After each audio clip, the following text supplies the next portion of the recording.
Hi అండి. ఈరోజు మన లంచ్ ప్లానింగ్లో మటను ములక్కాడ దీంతో పాటు పప్పుచారు అండి. చాలా టేస్టీగా సింపుల్గా మార్నింగ్ 1 అవర్ నుంచి 1.5 అవర్లో చాలా సింపుల్గా మనకి ప్యాకింగ్తో పాటు చాలా ఈజీగా అయిపోతుందండి. పర్ఫెక్ట్గా మనం ప్లాన్ చేసుకొని ఇలా కుక్ చేసుకుంటే ఈ డ్రమ్ స్టిక్ మటన్ అనేది చాలా ఈజీగా మనం చేసుకోవచ్చు. మటన్ అయితే నైటే మ్యారినేట్ చేసుకొని డ్రమ్ స్టిక్స్ని కూడా నైటే ముక్కలు కట్ చేసుకొని ఫ్రిడ్జ్లో పెట్టేసుకొని చాలా సింపుల్గా చేసుకోవచ్చండి. ఇంకా ఈరోజు అయితే నేను హోల్ మసాలా కూడా మార్నింగే చేశానండి. చాలా చక్కగా కూడా ఫాస్ట్గా కూడా కంప్లీట్ అయిపోయింది. ఎప్పుడు కూడా మనం హోల్ మసాలా ఇంట్లో స్టోరేజ్ ఉంటుంది కాబట్టి మసాలా గరం మసాలా కానీ అవన్నీ కూడా ఎలాగ ఉంటాయి కాబట్టి దాన్ని ఇలా యూస్ చేసుకుంటే ఇంకా ఫాస్ట్గా అయిపోతుందండి. చక్కగా ఇలా దగ్గరగా చేసేసుకొని ఇందులో ములక్కాడని వేసేసుకొని వీటిని అయితే బాగా దగ్గరగా అయిన తర్వాత ములక్కాడ అంతా కూడా అప్పుడు మనం పెట్టుకున్న మటన్ ఇందులోకి వేసేసుకొని చక్కగా దగ్గరగా చేసేసుకుంటే కర్రీ ఒక 7 మినిట్స్ సిమ్లో పెట్టి కుక్ చేసేసుకుంటే చాలా ఫాస్ట్గా అయిపోతుందండి. దీని తర్వాత మనం ఈ రోజు అయితే బ్రేక్ఫాస్ట్లోకి అయితే నేను ఇడ్లీ పిండి ఉంటే దాంతోపాటు రొట్టె కూడా వేసానండి.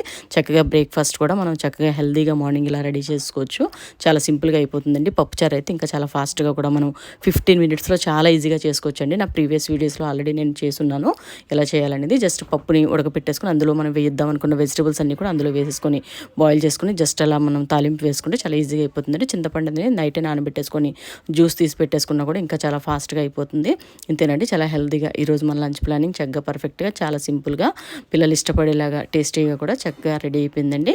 నేను ఫుల్ వీడియో కూడా పోస్ట్ చేస్తున్నాను, వీలైతే ఒకసారి చూడండి. ఇంతేనండి ఈరోజు మన లంచ్ ప్లానింగ్ చక్కగా హెల్తీ లంచ్ ప్లానింగ్ ఈరోజు కూడా చక్కగా పర్ఫెక్ట్గా అయిపోయిందండి.